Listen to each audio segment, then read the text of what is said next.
Lah kan ya bubrah no.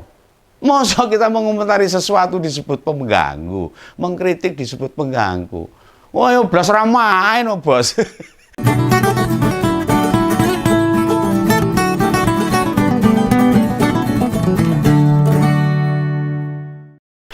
Wah, ini Pak Prabowo ini belum apa-apa.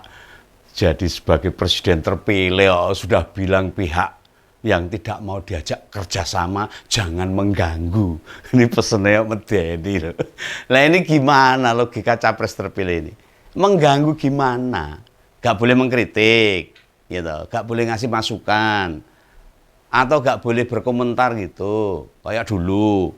Mana nih haters ngompol ini? Ada yang bisa jelaskan maksudnya Pak Prabowo perkataannya itu? Kata-kata yang diucapkan tadi loh. Seakan-akan akan membatasi berseberangan itu sebagai hal buruk dan pasti jahat.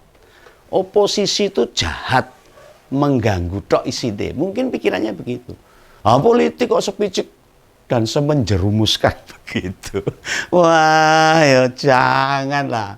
Pantas nih banyak yang bilang menangnya Pak Prabowo akan menarik lagi gerbong kekuatan baru dalam pemerintahan. Beda pendapat itu biasa, Pak.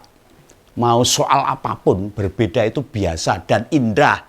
Lawang jangankan sama pemerintah, kita sama anak kandung di dalam keluarga aja. Yang sudah jelas tuh darah daging kita sendiri. Itu bisa beda. Wah, ini bakal penggantinya Pak Joko ini jangan-jangan nggak ngerti nih substansi dari demokrasi. Belum dilantik wis menstigma, menstempel, mencap buruk. Ya Om Begawan sangat keberatan dengan apa yang disampaikan ini. Ini tidak beda dengan melanggar lalu lintas itu pasti pelaku kriminal. Belum tentu. Masa mikirnya gitu? Ya rusak negara ini.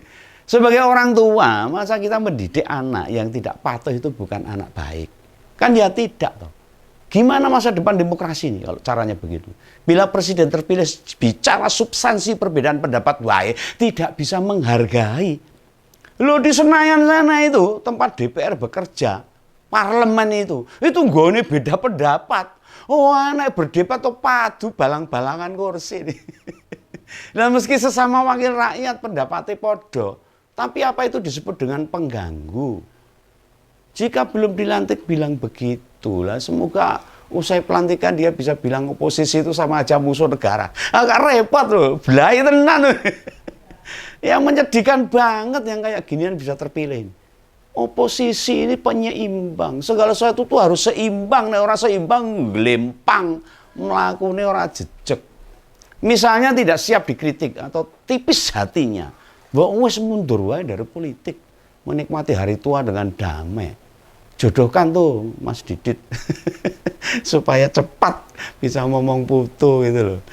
Mengelola negara itu jangan samakan dengan memimpin Gerindra atau di Menteri Pertahanan, Pak. Semua bisa mbok paksa manut jenengan. Harus begini. Jabatan yang bakal disanding itu kepala negara loh, Pak. Bukan hanya pemimpin, tapi juga jadi contoh bagi rakyat. Lah mbok cara pemimpin itu yang pernah Pak Prabowo lihat dalam diri Pak Harto itu, dihilangkan saja lah. Cara-cara Pak Harto atau Orde Baru itu tidak lagi cocok dengan bangsa kita. Apalagi di zaman yang serba modern ini. Orang pas blas. Orang cocok bos-bos ini. Coba bagaimana para petinggi Gerindra menjelaskan pernyataannya Pak Prabowo ini. Yang tidak mau diajak kerjasama jangan mengganggu itu karepe piye coba. Lah kan ya bubrah no. Masa kita mengomentari sesuatu disebut pengganggu, mengkritik disebut pengganggu. Wah, ya blas ra main no, Bos. Nah, dalam sebuah episode ngompol kemarin, Om Begawan pernah bilang toh, era demokrasi sekarang ini memang jangan lagi memberi kesempatan pada generasi yang terlalu tua. Yang maksimal usia di atas 65 tahun lah. Mengapa? Selain nanti kerjanya tidak akan optimal, pola pikirnya jadi malah konyol. Pemegang kekuasaan tidak boleh sembarangan menstigma loh. Itu bisa membahayakan pihak lain. Nyebut pengganggu itu bermakna negatif, tidak baik, merugikan dan jahat. Kan repot ini.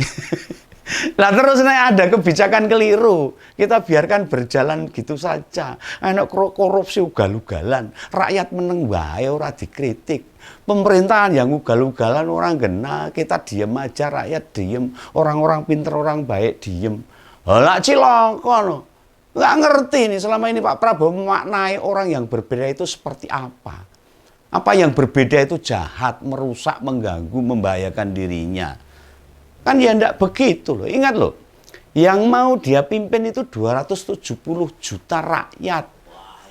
Bukan 271 triliun ya dikorupsi timah itu. Tapi 270 juta rakyat.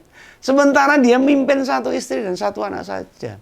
Kita tahu gimana kondisinya sekarang ini. Sebagai sesepuh yang 72 tahun dan dilantik pada usia 73 tahun nanti. Mestinya kan sudah banyak pengalaman.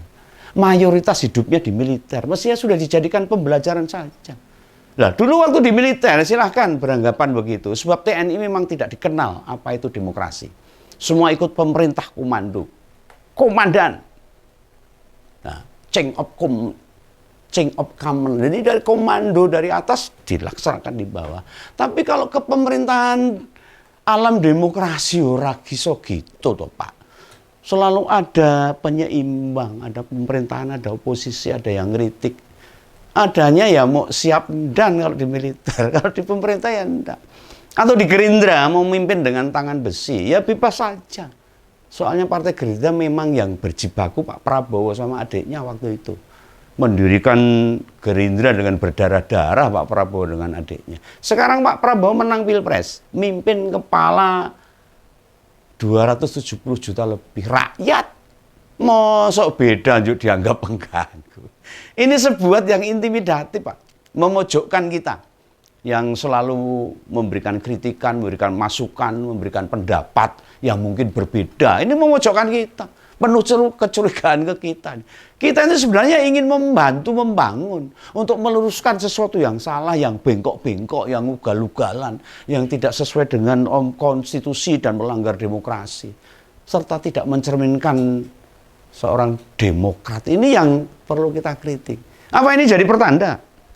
Bila kepemimpinan Presiden ke-8 Indonesia akan berjalan secara otoriter, kembali ke Orde Baru. Masa kita hidup dalam ketakutan lagi, kecemasan lagi, nggak boleh beda pendapat.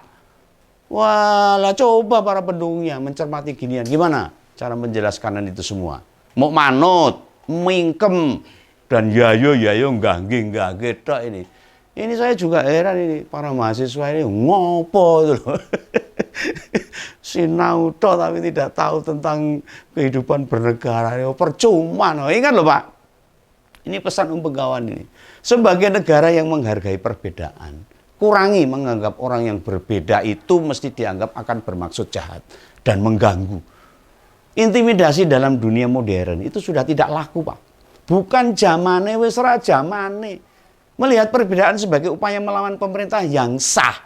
Kalau ada kelompok yang mau mengganti pemerintahan, ya monggo saja. Atau mau mengganti ideologi negara, silahkan bawa perangi. Diberantas itu. Tapi masa kita menolak program makan siang gratis jadi dianggap makar. Mau menggulingkan pemerintah, ya konyol banget. Itu pendapat kami itu program-program yang kurang pas saat ini. Atau kita menolak pencalonan ponakan-ponakan Pak Prabowo sebagai kepala daerah misalnya. Dikira kita melawan pemerintah, ya payah banget loh. Karena kita ini orang-orang yang anti KKN. Korupsi, kolusi, dan itu nepotisme. Nah sekarang gimana mereka? Terutama partai yang berkoalisi mendukung. Bisa jadi sekarang kayak aman-aman saja. Iya toh. Bisa jadi sering berkembangnya waktu. Suara yang berbeda di dalam dianggap juga merusak pemerintahan. Gitu. Gimana coba? Bahwa demokrasi yang sudah kita jaga ini, kita pertahankan ini dan berdarah-darah ini. Malah makin dibesarkan harusnya. Sebab itu pilihan yang sudah disepakati bersama. Bila mau ganti dengan sistem otoriter, ya dibawa gagasan itu ke DPR. DPR setuju otoriter, ya masyarakat manut aja. Minta persetujuan dulu pada wakil rakyat. Sistem pemerintahan yang tidak lagi demokratis. Lah mau pakai sistem sekarang aja masih banyak yang mengakali ya. Om Begawan kan pernah bilang tuh, kita itu levelnya baru sekolah seolah-olah demokrasi. seperti demokrasi, mau ketok etok-etokan demokrasi. Faktanya banyak ini politisi kita yang sangat tidak demokratis. Itu yang mesti kita benahi. Lah kok malah bikin makin parah ini. Ngendikane Pak Prabowo ini. Tahu ngendikane? Omongannya, pendapatnya. Lah pasangan Prabowo Gibran terpilih, tentunya harapannya nasib rakyat berubah jadi baik, jadi sejahtera. Bukan malah suram. Pak Jokowi dan Ketua Umum Partai Koalisi genah ngeluh. No. Begitu tahu omongannya yang mereka dukung seperti itu. Jangan-jangan mereka juga dianggap pengganggu nanti kalau ngeritik Pak Prabowo, partai-partai pendukung ini. Nah, para pendukung gemoy, mungkin mereka akan hanyut. Wah, paling ya jogetin aja, gas-gas, wah, kocor ada. Ambo loh, bila nanti dalam perjalanan pemerintahan di masa mendatang kalian keberatan dengan kebijakan juk radigagas, nek protes langsung disebut penyusup, pengganggu, penghambat kerja pemerintah, awas, tak syukurin loh itu. Artinya kita yang nggak milih aja, tidak merasa bersalah keliru memilih orang.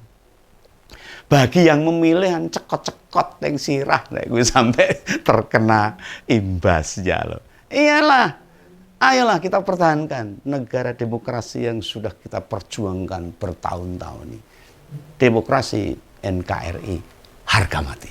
Itu ya, salam berkawan, salam ngobrol, sampai jumpa.